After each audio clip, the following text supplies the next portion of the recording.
অনেকদিন আগের কথা। একটা সুন্দর গ্রাম ছিল, আর সেই গ্রামের এক কোণে বাস করত এক বিধবা মা। তার 3 মেয়ে। বড় মেয়ের নাম সাদিয়া, যে মায়ের কাছে বসে সেলাইয়ের কাজে সাহায্য করে। মেঝো মেয়ের নাম মাইশা, সে সব সময় ঘর গোছাতো। আর ছোট মেয়ের নাম ছিল শিউলি। শিউলি অনেক আদরের ছিল, তাই ওকে কোনো কাজ করতে হতো না। ওদের মা ঘরে বসে বিভিন্ন ধরনের কাপড় ও জামা লেহেঙ্গা সেলাই করত, তা দিয়েই ওদের সংসার চলতো। সেই সাথে তিনি এভাবেই মেয়েদের বড় করছিলেন। একদিন তার মেয়ে সাদিয়া বলে, মা, কালকে সকালে তুমি কাপড় নিয়ে আসলে আর আজকে তা শেষ করে ফেললে। তোমার হাতে মা জাদু আছে। সাদিয়ার এই কথা শুনে ওর মা হাসতে থাকে আর কাপড় সেলাই করতে করতে বলে, মারে, আমার হাতে জাদু আছে কিনা জানি না, কিন্তু সকল কথা ভেবে আমাকে সেলাইয়ের কাজ চালাতে হয়, তাই হয়তো বেশি কাজ করতে পারছি। মায়ের এই কথা শুনে সাদিয়া মন খারাপ করে বলে, মা, আজকে যদি বাবা বেঁচে থাকতো তাহলে হয়তো এমন কষ্ট তোমাকে করতে হতো না। আর আমরা এত অপয়া যে আমরা আমাদের বাবাকে মেরে ফেললাম। এই কথা বলে সাদিয়া কান্না করে দেয়। তখন মেয়ের কান্না দেখে ওদের মা সেলাইয়ের কাজ না করে মেয়ের কাছে যায় আর বলে, সাদিয়া, তুমি এসব কি বলছো মা? আমি কি তোমাকে কোনোদিন তোমাদের বাবার মৃত্যুর জন্য দায়ী করেছি? তাহলে আজ হঠাৎ কেন এই কথা বলছো? মায়ের কথা শুনেও সাদিয়া কিছুই বলে না, শুধু কান্না করতে থাকে। তখন তার মেঝো মেয়ে আসে আর বলে, মা, আপু সত্যি কথাই তো বলছে। কাকিমা আমাদের 3 বোনকে অপয়া বলে বলে আমরা নাকি আমাদের বাবাকে মেরে ফেলেছি। মেয়েদের কথা শুনে ওদের মা অনেক কষ্ট পায় আর বলে, আল্লাহ তাআলা দুনিয়ার ভালো মন্দ সবকিছু নিজে সৃষ্টি করেছেন, আর তাই আমাদের সবকিছু দেখে শুনে চলতে হবে। অনেকেই কটু কথা বলবে, এসব শুনে কষ্ট পাওয়া যাবে না। বন্ধুরা, তোমরা যারা যারা গল্পটি দেখছো তোমাদের নাম কমেন্টে লিখে জানাও, আমরা নেক্সট গল্প তোমাদের নাম দিয়ে বানাবো। ওরা ওদের মায়ের কথা শুনে বুঝতে পারে যে কেউ যদি ওদেরকে কটু কথা বলে তাহলে ওটা ওদেরকে মনে কষ্ট হিসেবে নেওয়া প্রয়োজন হবে না। ওরা যেন এসব কথা না শুনে ওদের কাজ মন দিয়ে করে। একদিন সাদিয়া, মাইশা আর শিউলি রাস্তা দিয়ে হাঁটছিল। সেই পথ দিয়ে একজন মহিলা অনেকগুলো শপিং ব্যাগ নিয়ে যাচ্ছিল। সেই মহিলা একা একা এতগুলো ব্যাগ নিয়ে যেতে পারছিল না। উফ, এত শপিং করতে হয়, তাও আবার এত দূরে এসে, আর এগুলো সেলাই করতে গিয়ে ঝামেলায় পড়তে হয়, আর হেঁটে যেতে ভালো লাগছে না। কাকিমা, আপনি যদি অনুমতি দেন আপনাকে একটা কথা বলি। আপনি যদি আমাদের কথা বিশ্বাস করেন তাহলে আমাদের মায়ের কাছে যান। আমাদের মা অনেক ভালো সেলাই করতে পারেন। আরে সত্যি নাকি? তোমাদের মা যদি আমার কাপড়টা খুব ভালো করে সেলাই করে দেয় তাহলে তো আমাকে কষ্ট করে বাজারে যেতে হবে না। আমার আসলে অনেক রকমের ডিজাইনের কাপড় সেলাই করতে হয়, এগুলোর একটা ব্যবসা আছে আমার। ঠিক আছে, চলো। তারপর ওরা ওদের মায়ের কাছে তাকে নিয়ে যায়। সেই মহিলা অনেকগুলো ডিজাইন ওদের মাকে বলে দেয় আর কিছু টাকা অ্যাডভান্স করে দেয়। আপা, আপনাকে যেমন বলেছি আপনি ঠিক তেমন করে ডিজাইন করবেন, আমি সময় মতো এসে নিয়ে যাব। মহিলার কথা শুনে ওদের মা বলে, আপনি কোনো চিন্তা করবেন না, আর আমি আপনার কাপড় সেলাই সুন্দর করে দেব, আপনি নিশ্চিন্ত মনে বাড়ি চলে যান। তারপর ওদের মা খুব সুন্দর সুন্দর ডিজাইন করতে থাকে। 3 মেয়ে মায়ের ডিজাইন করা কাপড়গুলো মুগ্ধ হয়ে দেখছিল। তখন ওদের মা বলে, সাদিয়া, ভালো করে শিখে রাখো, আমার কিছু হয়ে গেলে তোমার 2 বোনকে তোমারই দেখাশোনা করতে হবে। ওরা ভাবে ওদের মা হয়তো মজা করছে, কিন্তু ওরা দেখে কিছুদিন পর ওদের অজান্তেই ওদের মায়ের শরীরে মরণ ব্যাধি ক্যান্সার বাসা বাঁধতে শুরু করেছে। ওদের মা অনেক অসুস্থ হয়ে যায় আর কিছুদিনের মধ্যেই ওদের মা মারা যায়। মায়ের মৃত্যুর পর পুরো সংসারের দায়িত্ব এসে পড়ে বড় বোন সাদিয়ার ওপর। তোমরা কোনো চিন্তা করো না, আমি তোমাদের কোনো কষ্ট পেতে দেব না। মায়ের ইচ্ছা ছিল আমি যেন তোমাদেরকে দেখে রাখি, আমি তোমাদেরকে দেখিয়ে রাখবো, অনেক আদর যত্ন করে রাখবো। মায়ের অভাব কখনোই আমি তোমাদের অনুভব করতে দেব না। এদিকে সেই মহিলা নিয়মিত ওদের থেকে কাপড় সেলাই করে নিত। সে যখন আসে আর জানতে পারে ওদের মা মারা গেছে তখন তিনি খুবই ব্যথিত হন। দেখো, আমি তোমাদের কষ্ট বুঝতে পারছি, কিন্তু তোমাদের মা তো আমার থেকে অনেক টাকা অ্যাডভান্সও নিয়েছিল। এখন তোমরা যদি সেই কাপড় আমাকে সময় মতো ডেলিভারি নাই দিতে পারো, আর দিবে বা কিভাবে? তোমাদের মা তো মারাই গেছেন, আমার টাকাগুলো আমাকে ফেরত দাও। তখন সাদিয়া বলে, আপনি চিন্তা করবেন না, টাকা আপনার ফেরত নিতে হবে না। আমি আমার মায়ের মতো করে সুন্দর ডিজাইন করেই আপনাকে কাপড়গুলো সেলাই করে দেব। আপনি কয়েকদিনের মধ্যেই চলে আসুন, আগামী শুক্রবারই চলে আসুন না। শুক্রবার দিন আসার আগেই সাদিয়া ওর দুই বোনের সাহায্যে ওর মায়ের মতো খুব সুন্দর ডিজাইনের অনেক সুন্দর সুন্দর ড্রেস তৈরি করে রাখে। সেই মহিলা ড্রেসগুলো দেখে অনেক পছন্দ করে আর কিছু টাকা বেশিও ওকে দিয়ে যায়। এরপর থেকে সেলাইয়ের কাজ করে সাদিয়া ওর দুই বোন মাইশা ও শিউলিকে বড় করতে থাকে। এদিকে সাদিয়ার এই সব সুখ দেখে গ্রামের প্রতিবেশী এক মহিলার খুবই হিংসা হতে থাকে। তাই সে রাতের বেলা গোপনে ওদের ঘরে আগুন লাগিয়ে দেয়। ওরা কোনো রকমে প্রাণ বাঁচিয়ে বাইরে বের হলেও ওদের অর্ডারের সব কাপড় চোপড় সবকিছু পুড়ে গিয়েছিল। আমি বুঝতে পেরেছি এটা আমাদের প্রতিবেশী ওই কুচক্রী কাকিমার কাজ। তিনি আমাদেরকে হিংসা করে আমাদের বাড়িতে আগুন লাগিয়ে দিয়েছেন। এখন কেমন হবে? আমরা যে অ্যাডভান্সের টাকা নিয়ে রেখেছি অনেক কাজের, সাথে এই কাপড়ের দামগুলোই বা আমরা কিভাবে পরিশোধ করব? ওরা সারা দিন কান্না করতে থাকে, কারণ ওদের আর কোনো উপায় ছিল না বেঁচে থাকার। এত টাকা ওরা কোনোভাবেই জরিমানা দিতে পারবে না। তখন হঠাৎ করে রাতের বেলা ওদের ঘর আলো করে দুইটা পরী প্রকট হয়। একটা ছিল সোনার পরী, আরেকটা রূপার পরী। তখন পরীদেরকে দেখে ওরা তিন বোন অবাক হয়ে যায়। ওই দুষ্ট মহিলাই তোমাদেরকে এই অবস্থা করেছে। আমি দেখেছিলাম, কিন্তু সাহায্য করতে পারিনি, একটা কাজে ব্যস্ত ছিলাম। আমি তোমাদের সাহায্য করতে চাই, বলো তোমাদের কিভাবে সাহায্য করতে পারি? আমাদেরকে আগামীকালকের মধ্যে 7টা লেহেঙ্গা ডেলিভারি দিতে হবে। আমরা 7টা লেহেঙ্গা তো তৈরি করে নিতে পারবো আমাদের সেলাই মেশিনে, কিন্তু আমাদের কাছে এত টাকা নেই যে আমরা নতুন করে কাপড় কিনে আনতে পারবো। তারপর পরী তখন তার জাদুর কাঠি ঘোরায়, আর সঙ্গে সঙ্গে সেখানে 7টা লেহেঙ্গা প্রকট হয়ে যায়, যেগুলো খুবই সুন্দর ছিল। তারপর সেখানে সাদিয়া নিজের মতো করে ডিজাইন করে দেয়, যাতে সেগুলো আরো সুন্দর লাগছিল। এগুলো তোমরা বিক্রি করলে তোমাদের সমস্যার সমাধান হয়ে যাবে। এই নাও, আমি তোমাদের একটা জাদুর লেহেঙ্গা উপহার দিচ্ছি। এই লেহেঙ্গাটার কাছে তোমরা তোমাদের মনের যা প্রয়োজন তাই চাইতে পারবে।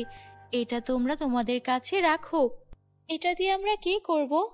তোমাদের যদি সেলাইয়ের জন্য কোনো কাপড়ের দরকার হয় বা কোনো কিছুর দরকার হয়, এই লেহেঙ্গার কাছে চেয়ে নিতে পারবে।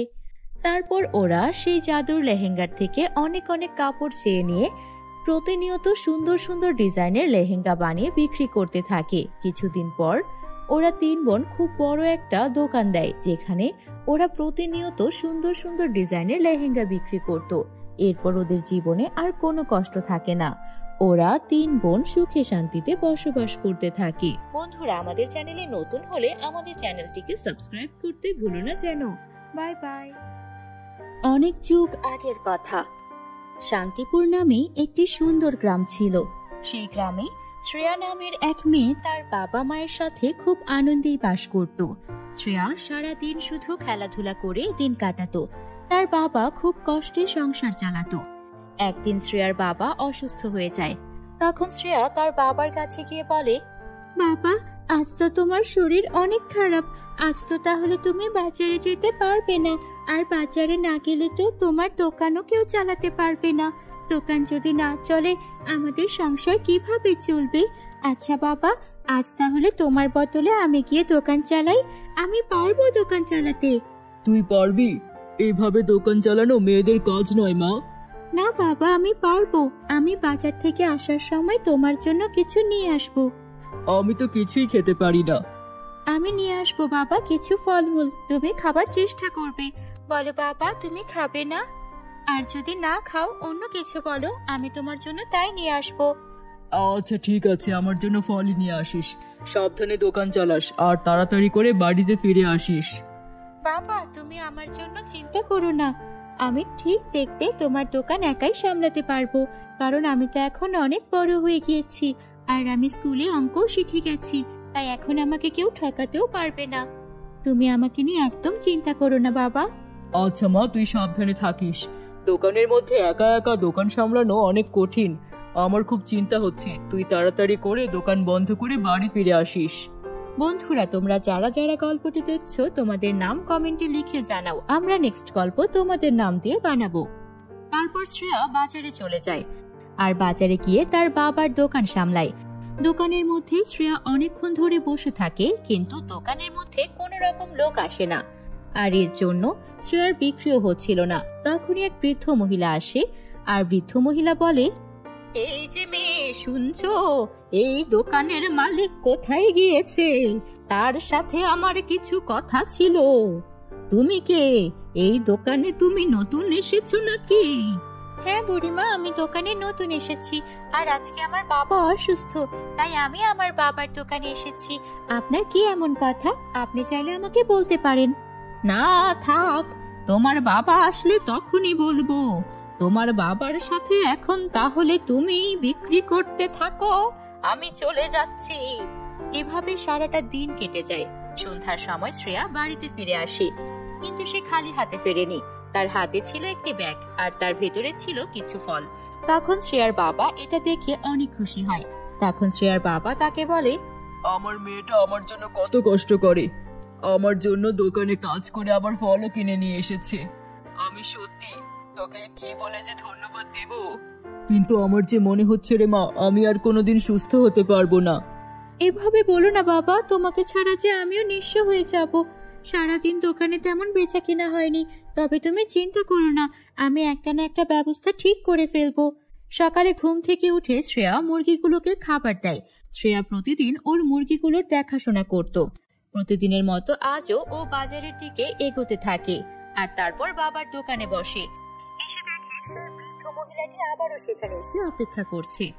আপনার কি প্রয়োজন আমাকে বলতে পারেন, আপনি তো কালকেও এসেছেন, আজকেও এলেন। আপনি আমাকে বলুন না কি হয়েছে, কি প্রয়োজন এই দোকানে, আর আমার বাবাকে কি বলতে চান? আমার অনেক প্রয়োজন তোমার বাবাকে, তুমি তো অনেক ছোট, তোমাকে এসব বলে লাভ হবে না। আপনি আমাকে বলেন না। আসলে তোমার বাবা আমার থেকে 10,000 টাকা এনেছিল, তাই ওগুলো। আপনি তো দেখতেই পাচ্ছেন বর্তমানে এই দোকানে কোনো কিছুই বিক্রি হচ্ছে না। আপনি আমাকে কিছুদিন সময় দিন, আমি আপনার টাকা পরিশোধ করে দেব। শ্রেয়া মনে মনে ভাবতে থাকে এই মুহূর্তে 10,000 টাকাও কিভাবে পরিশোধ করবে। বাবা, তুমি কি কারো থেকে 10,000 টাকা লোন নিয়েছিলে? একজন বৃদ্ধ মহিলা আমাকে এসে টাকার কথা বলছিল। হ্যাঁ, আসলে নিয়েছিলাম তো, কিন্তু ওনাকে তো বলেছিলাম কিছুদিন পর আমার থেকে নিতে। ওনার মনে হয় টাকাটা দরকার, উনি এখনই চলে এসেছে। আচ্ছা তুমি চিন্তা করো না, আমি ওনাকে টাকাটা দ্রুত দেওয়ার চেষ্টা করব। শ্রেয়া মন খারাপ করে সেখান থেকে হাঁটতে থাকে আর তারপর একটা জঙ্গলে গিয়ে কিছুক্ষণ বসে থাকে। এভাবেই দিন কেটে যাচ্ছিল। শ্রেয়া অনেক চেষ্টা করছিল টাকাটা জোগাড় করার। এদিকে ওর বাবা একদিন অনেক বেশি অসুস্থ হয়ে যায়। আমাকে ক্ষমা করে দিও মা, আমি তোমাকে দেখে রাখতে পারলাম না, তোমাকে একা করেই এই দুনিয়া ছেড়ে আমাকে চলে যেতে হচ্ছে। তারপর কিছুক্ষণের মধ্যেই শ্রেয়ার বাবা মারা যায়। শ্রেয়া অনেক কান্নাকাটি করে। বাবাও আমাকে ছেড়ে চলে গেল, আমার কাছে তো এখন টাকাও নেই, আমি এখন কিভাবে বাবার ওই ঋণ পরিশোধ করব? আমি তো বাবাকে ছাড়া একা কিছুই করতে পারবো না। শ্রেয়া এসব ভেবে পথে পথে ঘুরছিল। ওর অনেক চেষ্টা পেয়ে যায়, তাই ও একটা কুয়োর কাছে যায়। দেখি কুয়ো থেকে অদ্ভুত আলো বেরোচ্ছে। কি ব্যাপার, এই কুয়ো থেকে এমন একটা অদ্ভুত আলো বেরোচ্ছে কেন? যখন কুয়ার কাছে গেল শ্রেয়া, তখন দেখলো একটা পরী সেখানে দাঁড়িয়ে আছে আর পরীটার গা থেকেই আলো বেরোচ্ছে। এই যে মেয়ে, তুমি এখানে কি করতে এসেছো? আপনি কে? আপনি কি আমাকে মেরে ফেলবেন? আরে না না, আমি কেন তোমাকে মারবো? আমি তোমার কোনো ক্ষতি করব না। আমাকে বলো কি হয়েছে? তুমি কি এই কুয়োতে কোনো খারাপ মতলবে এসেছো? না না পরি, আমি কোনো খারাপ উদ্দেশ্যে আসিনি, আমি তো জানতামই না এখানে আপনি থাকেন। আমি চলে যাচ্ছি, ভুল পথে এখানে চলে এসেছি, তেষ্টা পাওয়ায় কুয়ো দেখে এগিয়ে এসেছিলাম। হ্যাঁ, তোমাকে দেখে আর তোমার মনের সব কথা আমি আমার জাদু দিয়ে বুঝে নিয়েছি। তোমার বাবার মৃত্যুর পর তুমি প্রাণপণ চেষ্টা করছো তোমার বাবার সেই ঋণ পরিশোধ করতে, কিন্তু তোমার বাবার দোকান আর আগের মতো চলছে না, তাই তো তুমি আর ঋণ পরিশোধও করতে পারছো না। বাবার ঋণ এভাবে পরিশোধ করার জন্য মেয়ে হয়ে চেষ্টা করছো, এটা আমাকে মুগ্ধ করছে। দাঁড়াও, আমি তোমাকে কিছু একটা উপহার দিচ্ছি। এই বলে পরি তার জাদুর কাঠি ঘোরালো আর কুয়ো থেকে অনেকগুলো স্বর্ণের বক্স উঠে এলো। শ্রেয়া সেই বক্সগুলো খুলে দেখলো সেগুলোর মধ্যে অনেক সুন্দর সুন্দর স্বর্ণের মোহর রয়েছে। এই সবগুলো মোহর তোমার। এই মোহরগুলো নিয়ে তোমার বাবার ঋণ পরিশোধ করো, আর তারপর তোমার বাবার দোকানটাকে সুন্দর করে সাজাও আর ভালো ভালো জিনিসপত্র তোলো। দেখবে তোমার বাবার দোকান আবারও আগের মতো ভালোই ভালো চলবে, আর তুমি তোমার বাবার দোকানে বেচাকেনা করেই তোমার দিন কাটাতে পারবে। শ্রেয়া অনেক খুশি হয়ে যায় আর তারপর সেই স্বর্ণগুলো নিয়ে বাড়িতে আসে। তারপর সেখান থেকে কিছু স্বর্ণমুদ্রা সেই বুড়িমাকে দিয়ে দেয়। বুড়িমা, আপনি তো আমার বাবার কাছে 10,000 টাকা পেতেন। আমার বাবা আর দুনিয়ায় নেই। এই স্বর্ণমুদ্রাগুলো আপনি রাখুন, আপনার কাজে আসবে। আমি তো মাত্র 10,000 টাকা দিয়েছিলাম, এগুলোর মূল্য তো লাখ লাখ টাকা হবে। তুমি আমায় দিয়ে দিলে। আমার বাবার খারাপ অবস্থায় আপনি আমার বাবাকে সাহায্য করেছেন, তার কাছে এটা কিছুই না। আপনি এটা রাখুন। তারপর শ্রেয়া ওর বাবার দোকানটাকে আবারও সুন্দর করে সাজালো আর সেই সোনার পরীর দেওয়া স্বর্ণমুদ্রা দিয়ে ওর বাকিটা জীবন সুখে শান্তিতে কাটতে লাগলো। বন্ধুরা, গল্পটি ভালো লাগলে একটা লাইক করে দিও। আমাদের চ্যানেলে নতুন হয়ে থাকলে আমাদের চ্যানেলটিকে সাবস্ক্রাইব করতে ভুলো না যেন। Bye bye. কেশবপুর নামের এক গ্রামে রিয়া, তার স্বামী আকাশ এবং শ্বশুর শাশুড়ি শঙ্কর বাবু ও মাধুরী দেবীর সাথে সুখে শান্তিতে বসবাস করত। মাধুরী দেবী রিয়াকে নিজের মেয়ের মতোই ভালোবাসতেন। বৌমা, ও বৌমা, শোনো, আকাশ তো সকাল সকাল বাড়ি থেকে বেরিয়ে গেল। তুমি কি ওর ব্যাগে টিফিনটা দিয়েছিলে? সারাদিন ছেলেটা অফিস করে, টিফিন না করলে তো রোগা হয়ে যাবে। হ্যাঁ মা, দিয়ে দিয়েছি। এটা নিয়ে আপনার কোনো চিন্তা করতে হবে না, আমি সব গুছিয়ে দিয়েছি। আপনি ওষুধটা খেয়েছেন? বাবাকে ওষুধ দিয়েছিলেন মা? হ্যাঁ বৌমা, আমি আর তোমার বাবা ওষুধ খেয়েছি। আমাদের ওষুধ খাওয়া নিয়ে তুমি ব্যস্ত হইও না, আমরা ঠিক আছি বৌমা। তুমি যে আমার কত লক্ষ্মী বৌমা, তোমাকে নিয়ে আমার অনেক গর্ব হয়। প্রতিটা শাশুড়ি যেন এমন বৌমা পায়। আপনার মতো শাশুড়ি মা পেয়ে আমি অনেক খুশি মা। আপনার মতো শাশুড়ি পেয়ে মনে হয় আমি আমার মাকে পেয়েছি। এভাবেই তাদের আনন্দেই দিন কাটছিল। গ্রামের লোকেরা ওদের দেখে হিংসায় জ্বলে পুড়ে মরত। সবাই আফসোস করত ওদের মতো হতে। কিন্তু হঠাৎ একটি দুর্ঘটনা ঘটে যায়। বাড়ি ফেরার পথে গাড়ির সাথে আকাশের রোড অ্যাক্সিডেন্ট হয়। ওরা আকাশকে হাসপাতালে ভর্তি করায়। তার একটা পা কাটা পড়েছে। এ কি হলো তোমার? এভাবে পা কাটা পড়লো কেন? এখন আমাদের কি হবে? তোমার রোজগারেই তো আমাদের সংসার চলতো। এখন আমি বাবা মাকে কি বলবো? তোমার এইভাবে এই অবস্থা, আমি যে কিছুই ভাবতে পারছি না। আমিও কিছুই ভাবতে পারছি না। এখন আমাদের সংসার কিভাবে চলবে? আমি তো মাত্রই তোমাকে বিয়ে করে নিয়ে আসলাম। আমার একটা পা কাটা পড়েছে, আমি আর আগের মতো অফিসে করতে পারবো না। তুমি এখন বলো, এখন আমার কি করা উচিত? জানি না, আমি কিছুই জানি না। তুমি থাকো, বাড়িতে বাবা মায়ের অবস্থাও ভালো না। আমি ওনাদেরকে দেখি, তারপর বিকেলে আবার আসবো। রিয়া একদম হিমশিম খাচ্ছিল, কিভাবে সবকিছু সামলাবে ভেবে পাচ্ছিল না। তখন ওর মনে পড়ে যে ও ছোটবেলায় সেলাইয়ের কাজ শিখেছিল। ও তখন থেকেই সেলাইয়ের কাজ করতে শুরু করলো। বাবা মা, আপনারা একদম চিন্তা করবেন না, আমি সেলাইয়ের কাজ করে এই সংসার চালাবো। আমার স্বামীকেও আমি একদিন ঠিক সুস্থ করে তুলবো। বন্ধুরা, তোমরা যারা যারা গল্পটি দেখছো তোমাদের নাম কমেন্টে লিখে জানাও। আমরা নেক্সট গল্প তোমাদের নাম দিয়ে বানাবো।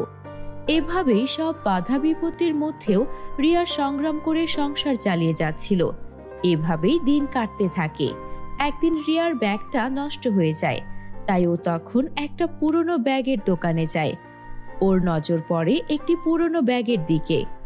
আরে বাহ, এই ব্যাগ তো অনেক সুন্দর। বাড়িতে আমার ব্যাগটা বেশ অনেকদিন ধরে নষ্ট হয়ে পড়ে আছে। একটা ব্যাগের খুব দরকার। আমার শাশুড়ি মাও বলেছিলেন এই ব্যাগটা বদলে অন্য আরেকটা ব্যাগ আনতে, কিন্তু আমার যে আয়ের অবস্থা, আমি কি করে এই ব্যাগটা কিনতে পারবো? এটা নিয়ে যান, এটার দাম খুব কম রাখবো। পুরনো একটা ব্যাগ কেউ নেয় না। একবার এক বুড়ি এই ব্যাগটা মাত্র 500 টাকাতে আমায় দিয়ে গেছে। আমি ভেবেছি এটা অনেক লাভ করে বিক্রি করব, কিন্তু এখন দেখি পুরনো ব্যাগ বলে কেউ নিতে চায় না। অনেক পুরনো ডিজাইন, আমার দোকানে পরে পরে নষ্ট হচ্ছে। দাম তো আর বাড়বে না, আরো কমবে। ভাই, আমি যে মাত্র 200 টাকা সাথে করে এনেছি, বাকি টাকা আপনাকে আমি যদি আগামী সপ্তাহে দিই, আপনার কোনো সমস্যা নেই তো? আমি তো এইখানেই থাকি, আমার বাড়ি এই কাছেই। আরে হ্যাঁ হ্যাঁ, আমি আপনাকে চিনি। আমার বউ তো আপনার থেকে জামা সেলাই করে। অনেক সুন্দর জামা সেলাই করেন আপনি। নিয়ে যান, সমস্যা নেই, টাকা পরে দিয়েন। আজকে সামর্থ্য নেই বলে একটা পুরনো ব্যাগ আনতে হলো, অথচ আমি আমার স্বামীর সঙ্গে কত স্বপ্ন দেখেছিলাম দুজনে মিলে কত সুন্দর করে বাড়িটা সাজাবো। এখন আমার স্বামীর চিকিৎসার টাকা, শ্বশুর শাশুড়ির চিকিৎসার টাকা জোগাড় করতে আমাকে হিমশিম খেতে হয়। তবুও ভালো, আমি একটা ভালো শ্বশুর বাড়ি তো পেয়েছি। ভাগ্য করে কজনই বা এমন ভালো শ্বশুর শাশুড়ির স্বামী পাই। আজকে যদি আমার এই পরিবারের বিপত্তি না হতো, তাহলে তো এত কষ্ট আমাকে করতে হতো না। একদিন সব ঠিক হয়ে যাবে। রিয়া ঘরের কাজ করতে গিয়ে অসাবধানতা বশত তার হাত থেকে কাঁচি সেই ব্যাগে গিয়ে লাগলো।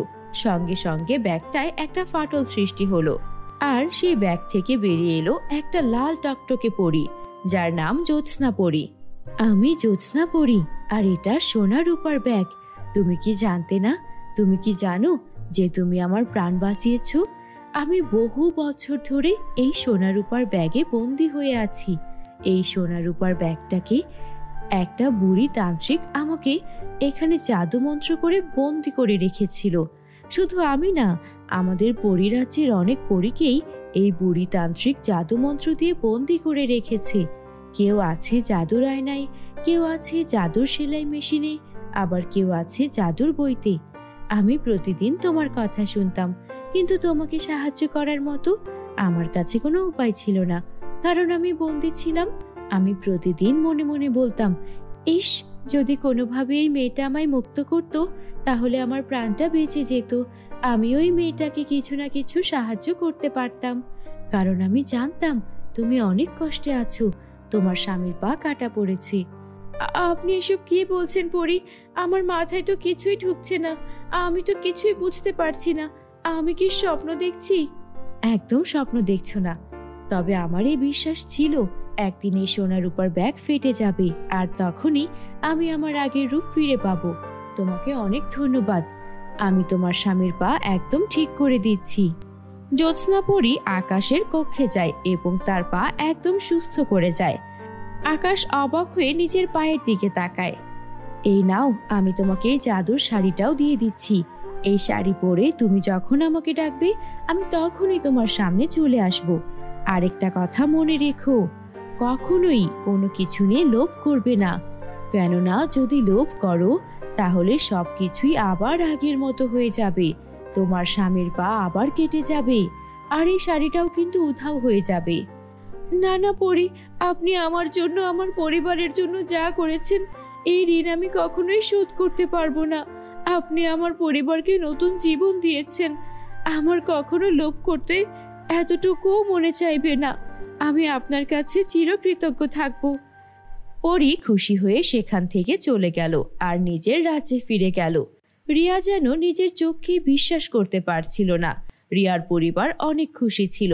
রিয়ার জন্য তারা আবারও নতুন করে তাদের জীবন শুরু করতে পারল। রিয়াও ওর স্বামীকে আবারও সুস্থ রূপে ফিরে পেয়ে অনেক খুশি ছিল, যেন আকাশে নতুন সূর্যের উদয় হয়। তারা সকলে এরপর থেকে সুখে শান্তিতে বসবাস করতে থাকে। বন্ধুরা, তোমরা যারা যারা গল্পটি দেখছো, তোমাদের নাম কমেন্টে লিখে জানাও। আমরা নেক্সট গল্প তোমাদের নাম দিয়ে বানাবো। বন্ধুরা, আমাদের এই গল্পটি তোমাদের কাছে কেমন লেগেছে? ভালো লাগলে একটা লাইক করে দিও আর কমেন্ট করে জানাও। তোমরা যদি আমাদের চ্যানেলে নতুন হয়ে থাকো, আমাদের চ্যানেলটিকে সাবস্ক্রাইব করতে ভুলো না যেন। Bye bye.